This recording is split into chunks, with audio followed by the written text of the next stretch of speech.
Good morning everyone. अभी हाल ही में बहुत सारे आर्टिकल पब्लिश ये हुए हैं कि पाकिस्तान में जिस तरीके से बिजली संकट गहराता जा रहा है उसमें ये बोला गया है कि पाकिस्तान की मार्केट और जो वहाँ के मॉल्स हैं वो 8 बजे के बाद नहीं खुलेंगे। इस तरीके से बहुत सारी रिपोर्ट्स जो पब्लिश हो रही हैं उसमें ये बोला गया है कि वहाँ की जो इकोनॉमिक क्राइसिस जिस तरीके से पाकिस्तान जूझ रहा है उसमें जो शादियाँ हैं, मार्केट हैं, मॉल है, वो 8 बजे के बाद नहीं खुलेंगे। और लगातार ये संकट गहराता चला जा रहा है क्योंकि जिस तरीके से पाकिस्तान की जो कर्ज बढ़ रहा है, क्योंकि पाकिस्तान में बहुत ज़्यादा कर्ज हमने देखा है। पाकिस्तान में अगर इस समय कर्ज की बात करूं तो लगभग 130 बिलियन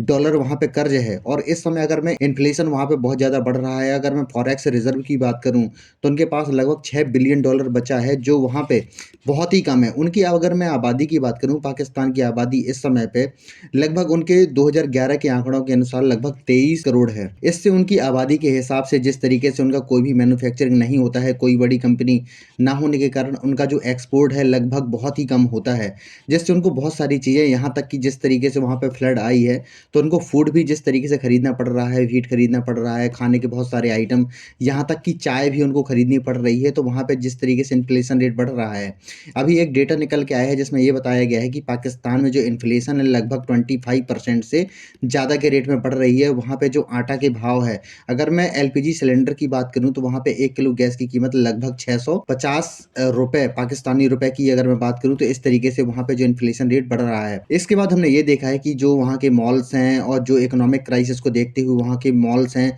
और बिजली कटिंग देखने को मिली है कि अगर बिजली वहाँ पे बचानी है, क्योंकि बिजली की खपत वहाँ पे लगातार बढ़ती जा रही है, जिसके बाद उनकी गवर्नमेंट ने ये बोला है कि आप अपने मॉल्स हैं, दुकानें हैं, मार्केट हैं, 8 बजे के बाद आप बंद कर देंगे, जिससे जो बिजली की खपत है कुछ कम हो सकेगी, जिससे हमारा जो बहुत ज़्यादा पैसा बिजली की आपूर्ति करने के लिए जाता है वो उस कुछ बच सके। इस तरीके से हम देखते हैं लगातार, क्योंकि हमने देखा है कि जून के बाद हमने ये देखा है कि पाकिस्तान में बहुत ज़्यादा बाढ़ आई थी, जिसके बाद अनुमान ये लगाया जा रहा है कि पाकिस्तान में लगभग 40 बिलियन डॉलर से भी ज़्यादा की वहाँ पे जो नुकसान हुआ है, जिसमें हमने ये देखा है कि वहाँ पे जो खड़ी फसलें हैं वो बर्बाद हो गई हैं। जिसके बाद हमने ये देखा है कि पाकिस्तान के जो बहुत सारे बैल हैं, बहुत सारे भैंसें हैं, बहुत सारे जो ऐसे जानवर, कैटल्स हैं, जो ऐसे जानवर जो दूध देते हैं, जिनसे बहुत ज़्यादा उनकी आबादी पलती है। इस तरीके से बाढ़ आने के कारण बहुत सारी उनकी आबादी मरी है, बहुत सारी भूमि फसलें तबाह हो गई हैं, बहुत ज़्यादा घर उनके गिरे हैं। तो इस अगर मैं क्राइसिस की बात करूँ तो जो अनुमान लगाए जा रहे हैं कि 40 बिलियन पाकिस्तान का अनुमान है, लेकिन जो अगर मैं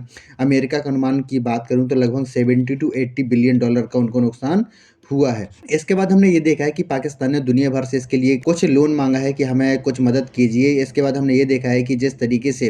अगर मैं FATF की जो ग्रे लिस्ट में पाकिस्तान था, जिससे उनको बहुत सारे कर्ज लेने में दिक्कत आ रही थी IMF से, वर्ल्ड बैंक से, तो उसके बाद हमने ये देखा है कि USA की मदद से उनको FATF की ग्रे लिस्ट से बाहर निकाला गया और उनको कुछ लोन मिला है। लेकिन उनको जो इस समय अनुमान लगाया जा रहा है कि कुछ लोन तो IMF ने दिया है, लेकिन कुछ जो लोन है वो यूरोपियन यूनियन और इसके बाद USA के द्वारा कुल मिला के, जो अगर मैं टोटल लोन की बात करूं तो मैक्सिमम 4 टू 5 बिलियन डॉलर का मिला है। इसके बाद हमने ये देखा है कि इनका जो आर्थिक नुकसान हुआ था लगभग 70 टू 80 बिलियन डॉलर का हुआ था। लेकिन अगर उसमें 4 या 5 बिलियन डॉलर का अगर उनको मिला है कुछ पैसा, तो इससे कुछ होने वाला नहीं है पाकिस्तान का, जिससे उसका जो एनर्जी क्राइसिस है लगातार बढ़ता जा रहा है। क्योंकि बहुत बड़ी आबादी को उनको बिजली प्रोवाइड करनी है, खाना आपूर्ति करनी है। उससे क्या होता है कि जो देश का जो फॉरेक्स रिजर्व है वो लगातार घटता है, जिससे उनको बहुत सारी चीज़ों में कमी लानी पड़ती है। इसके बाद हमने ये देखा है कि बिजली संकट देखा है, उसके बाद उन्होंने एक आदेश जारी किया है, एक एक्ट उन्होंने पास किया है अपनी संसद में, जिसके बाद उन्होंने बोला है कि बाजार, रेस्टोरेंट 8 बजे के बाद नहीं खोलेंगे, और जो शादियां हो रही हैं पाकिस्तान में, जो भी शादियां हो रही हैं वो 10 बजे के बाद वो नहीं होंगी। क्योंकि इससे क्या होता है कि बहुत ज़्यादा लाइटिंग होती है, जिससे क्या होता है कि जो आपूर्ति हो रही है बिजली खपत की, उस पे नेगेटिव इम्पैक्ट पड़ सकता है। इस तरीके से हम देख सकते हैं। अगर मैं बिजली की बात करूँ तो पाकिस्तान में इस तरीके से हम देख सकते हैं कि जो ऊर्जा खपत हो रही है, और उससे क्या होता है कि जो जिस तरीके से महंगाई बढ़ रही है पाकिस्तान में, वो भी एक चिंता का विषय है। इसका दूसरा बड़ा कारण ये निकल के आ रहा है कि जिस तरीके से रूस यूक्रेन का युद्ध शुरू हुआ है और उसके बाद पाकिस्तान में बाढ़ आई है, उससे क्या होता है कि जो विनाशकारी बाढ़ पाकिस्तान में आई है, उससे क्या होता है कि वहाँ के जो फूड हैं, फूड के प्राइस लगातार इंक्रीज हुए हैं। हमने ये देखा है कि पाकिस्तान में 1 किलो टमाटर के जो प्राइस थे लगभग 500 रुपये, पाकिस्तानी रुपए के पहुंच गए थे। उसके बाद हमने ये देखा कि जो प्याज की कीमतें हैं लगभग 500 रुपए के आसपास वो भी पहुंच गई थी। वहाँ पे मतलब अगर मैं वहाँ पे बात करूँ तो वहाँ पे अगर मैं 10 किलो आटा की बात करूँ तो वो लगभग 2500 रुपए है। इस तरीके से हम देख सकते हैं और लगातार वहाँ पे जो खाने की कीमतें हैं लगातार बढ़ रही हैं और वहाँ पे जो महंगाई है, मुद्रास्फीति है, वो लगभग 30% से ऊपर जा चुकी है। और लगातार हमने इस चीज़ को देखा है और वहाँ पे अगर उन्होंने ये भी बोला है, अगर मैं उनके कर्मचारियों की बात करूँ, पाकिस्तान के सरकारी कर्मचारियों को ये बोला गया है कि आप ऑफिस में रोटेशनल बेस पे आइए, आप एक दिन छोड़ के काम पे आइए। उसके बाद उन्होंने ये बोला है कि अगर आप इस तरीके से काम करते हैं तो वहाँ पे क्या होता है कि उनकी जो सरकार है उसको लगभग 56 अरब रुपए, ये पाकिस्तानी रुपए की मैं बात कर रहा हूँ, इसके रुपए की बचत होगी। अगर इनको बहुत सारे कदम इस तरीके से उठाए जाएंगे तो उनको लगभग 62 अरब रुपए की उनकी बचत होगी। अगर मैं पाकिस्तानी रुपए की बात करूं आज के हिसाब से तो पाकिस्तानी रुपए इस समय पे $1 के मुकाबले 227 रुपए के हिसाब से चल रहा है। लेकिन इंडिया भी इससे पीछे नहीं है, इंडिया की भी बहुत ज़्यादा जो महंगाई है लगातार बढ़ रही है और इंडिया की जो करेंसी है लगातार फॉल कर रही है। जिस तरीके से आज की अगर मैं बात करूं तो इसमें $1 बराबर 82.28 रुपीस जा चुका है, जो भारत के हाईएस्ट रिकॉर्ड के स्तर पर भारत की रुपए की गिरावट देखी जा चुकी है। अगर मैं इस समय फॉरेक्स रिजर्व की बात करूं तो दुनिया में जो सबसे ज़्यादा फॉरेक्स रिजर्व हैं वो चाइना के पास है। इसमें अगर मैं इंडिया की बात करूं तो इंडिया इसमें 5वें नंबर पर है। अगर मैं इंडिया के फॉरेक्स रिजर्व की बात करूं तो $562 बिलियन है। हमने कुछ दिन पहले देखा था कि इंडिया के जो फॉरेक्स रिजर्व भंडार हैं बहुत ज़्यादा बढ़े थे। इसके बाद हमने $640 बिलियन भी इंडिया ने क्रॉस किए थे। अगर मैं पाकिस्तान की बात करूं तो पाकिस्तान में आज जो फॉरेक्स रिजर्व हैं वो लगभग $5.5 बिलियन हैं। देखिए, एक चीज़ हमेशा हमें मानना पड़ता है, मैं आगे चल के आपको बताऊँगा। क्या होता है कि पाकिस्तान में जो जिस तरीके से एनर्जी क्राइसिस तरीके से बढ़ रहा है, उसमें हमने ये देखा है कि पाकिस्तान की बहुत बड़ी आबादी के पास सिलेंडर भी नहीं है, जिससे वहाँ की बहुत बड़ी आबादी जो है इस तरीके से पॉलीथीन में जो बलून हैं, उनमें जो एलपीजी गैस भर के ले जा रही है, जिससे वो अपने घर की आपूर्ति जो एनर्जी जो अगर मैं आपूर्ति है उसको कर सकें, इस तरीके से हम देख सकते हैं। अभी मैं आपको एक वीडियो भी दिखाऊँगा, आप वीडियो देख सकते हैं किस तरीके से जो बच्चे हैं जो बलून बलून में एलपीजी गैस लेके जा रहे हैं। इससे क्या होता है कि जो खतरा है, क्योंकि बहुत ज़्यादा हमने विस्फोट भी देखने को मिलता है। अगर मैं एलपीजी सिलेंडर की बात करूं तो उससे क्या होता है कि बच्चे अगर इस तरीके से लेके जा रहे हैं तो बहुत ज़्यादा इसमें विस्फोट होने के खतरे, यहाँ तक कि कोई भी क्राइसिस होने के खतरे लगातार बढ़ते जा रहे हैं। और इस तरीके से हम देख सकते हैं कि जो कुकिंग गैस है वो लगातार इस तरीके से ढोई जा रही है। इसके बाद अगर मैं बात करूं तो वहाँ के अगर इस समय अगर मैं बात करूं तो वहाँ की जो स्टेट बैंक है, पाकिस्तानी स्टेट बैंक का ये कहना है कि वहाँ पे जो विदेशी मुद्रा भंडार है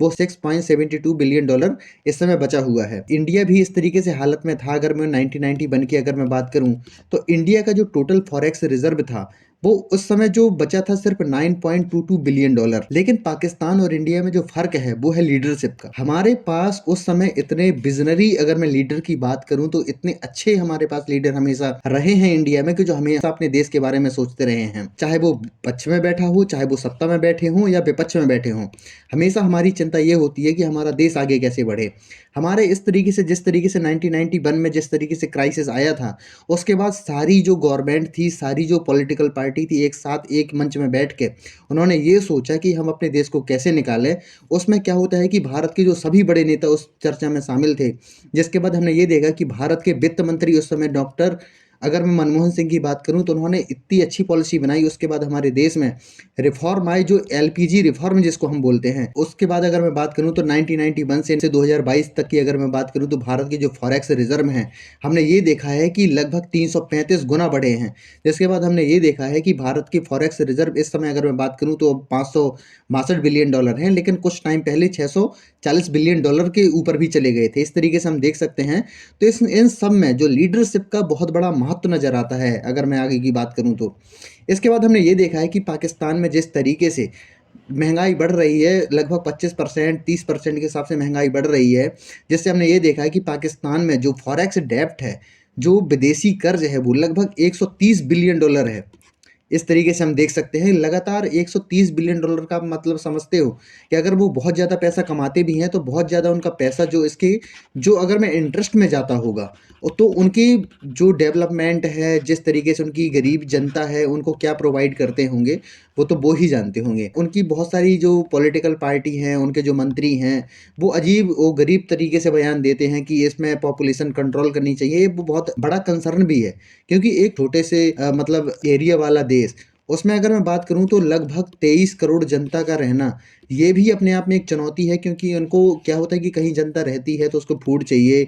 वो फूड चाहिए, शिक्षा चाहिए, बुनियादी सुविधाएँ चाहिए, स्वास्थ्य चाहिए, तो इसको कैसे पूर्ति करेगी ये भी एक बहुत बड़ा चुनौती है क्योंकि हाल ही में हमने देखा है कि जिस तरीके से श्रीलंका कोलैप्स किया है, पाकिस्तान भी उसी कगार पर पहुँचता जा रहा है क्योंकि ये अपने आप को दिवालिया घोषित करने की कगार पर पहुँच चुका है। अगर मैं वहाँ के मंत्रियों की बात करूँ तो उनके मंत्री लगातार अजीबो-गरीब प्रकार से बयान देते हैं, जिसमें उन्होंने ये कहा है कि मुसलमान वहाँ पे जो लोग रहते हैं, उनको अपने जो बच्चे हैं बाहर पैदा करने चाहिए जहाँ पे गैर मतलब मुसलमान आबादी कम हो, जिससे यहाँ पे जो आबादी कंट्रोल में रहे लेकिन वो देश जहाँ पे आबादी कम है मुसलमानों की, वहाँ पे अगर बच्चे पैदा करेंगे तो उनकी जो आबादी है मुसलमानों की आबादी बढ़ती जाएगी। वहाँ के एक मंत्री ने ये भी बोला था कि जिस तरीके से हमारे यहाँ पे महंगाई बढ़ती जा रही है, जिस तरीके से हमारे पास पैसे की कमी है, तो ये होना चाहिए कि लोगों को एक टाइम पे चाय पीनी चाहिए। क्योंकि 2 टाइम के लिए पाकिस्तान के पास इतना पैसा नहीं है कि दूसरे देशों से परचेज़ कर पाएँ, तो उनको अपनी चाय में कटौती करने के लिए इस तरीके से उन्होंने बोला है कि आप एक टाइम चाय पीजिए, जिससे हमारे जो इम्पोर्ट हैं,